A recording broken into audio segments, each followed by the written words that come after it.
అందరితో కలిసిపోయి పనిచేసే వ్యక్తి. అలాగే సెలవరాజు గారి అపాయింట్మెంట్ 9/5/1990లో ఖమ్మంలో జరిగింది.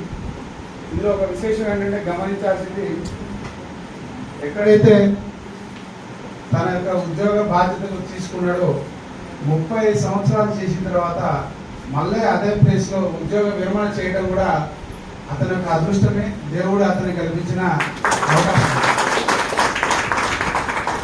ఇప్పుడు చక్కగా ఉన్నారు అందరూ యాక్టివ్గా. ఇలా చాలా కొంతమందికి అవకాశాలు దొరుకుతాయి. ఈ 35 సంవత్సరాల్లో కూడా ఒక 3 సంవత్సరాలు ఇల్లెందులో, సుమారు 6 సంవత్సరాలు మదేరులో పనిచేయడం జరిగింది. 26 సంవత్సరాలు కూడా ఖమ్మం మార్కెట్లోనే వారి యొక్క సేవలు అందించుకున్నారు. ఈ యొక్క సర్వీస్లో ఒక 15-20 మంది సెలక్షన్ గేట్ సెక్రటరీ, వచ్చినప్పుడు సెలక్షన్ గేట్ స్పెషల్ గేట్ అంటే అది మాకేం తెలియదు. 15-20 మంది సెక్రటరీని, ఒక 15-20 మంది చైర్మన్ అని వివిధ రాజకీయ పార్టీల నుంచి ఉన్నటువంటి చైర్మన్ల దగ్గర కూడా అతను పనిచేయడం, అందరి దగ్గర కూడా మెప్పు పొందడం కూడా వారి యొక్క పనితనానికి గుర్తింపుగానే భావించాలి.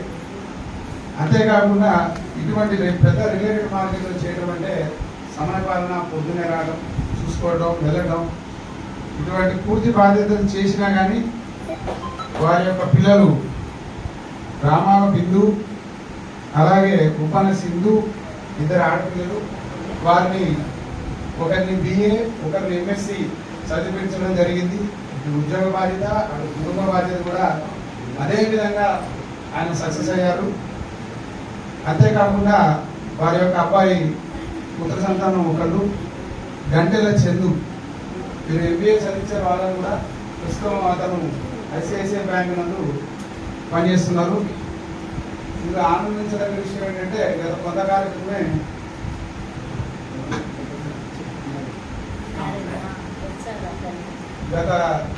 కొంతకాలం క్రితం మరి ఆయనకు ఒక ఆలోచన ఉండే, ఉద్యోగ నిర్మాణం చేస్తున్నా, నాకు ఆడపిల్లలు అయితే సెటిల్ అయ్యారు, పిల్లవాడు కూడా 80% సెటిల్ అయ్యాడు, కానీ మరి మగ పిల్లవాడు అయితే పెళ్ళైతేనే పూర్తి సెటిల్మెంట్ అనుకుని ఆలోచించే రోజుల్లో అతని బాధ్యత కూడా సక్రమంగా చేసి దేవుడు అతనికి సహాయం చేశారు. వారి మంచి మనసుకు గాను అబ్బాయి పెళ్లి కూడా కుదరడం జరిగింది.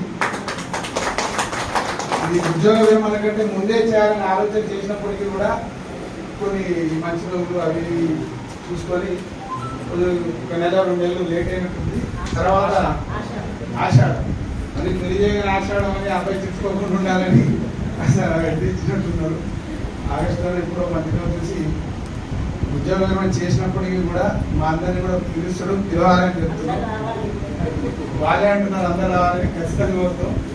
ఎందుకంటే మంచి మనసుతో మంచి పిలుపు వచ్చినప్పుడు ఖచ్చితంగా అందరూ అక్కడికి ఆహ్వానితులే వచ్చి అటెండ్ అవుతారు. అలాగే వారి యొక్క ఆడపిల్లలకి ఇద్దరికి కూడా రామాల బాబు గారు, అలాగే ఉప్పెన అనిల్ గారితో కూడా వారిద్దరి ఆడపిల్లలు ఇద్దరు వివాహం జరిగింది. అతను ఎంత ఆలోచన పరుడు అంటే సెల్వరాజు ఎవరిని కూడా ఊరికి ఏదో చేసేయలేదు. 2 ఆడపిల్లలకు కూడా చదువు మంచి చదివించాడు. వాళ్ళ అల్లులను కూడా బాబు గారిని మ్యాథ్స్ స్కూల్ అసిస్టెంట్ మరిపేట వారికి చేయడం జరిగింది. ఒకసారి ఇక్కడ ఉంటే పరిచయం చేసుకోవాలి. అలాగే 2వ అల్లుడుగా అనిల్ కుమార్ గారు, వారు సివిల్ ఇంజనీర్ చేసి వాయిద్య ఇన్స్పెక్టర్ కొత్తగూడెంలో ఉన్నారు. అంత ఆలోచనతో తన కుటుంబం యొక్క స్థిరత్వానికి చక్కగా వాళ్ళ పిల్లలు, ఆడపిల్లలు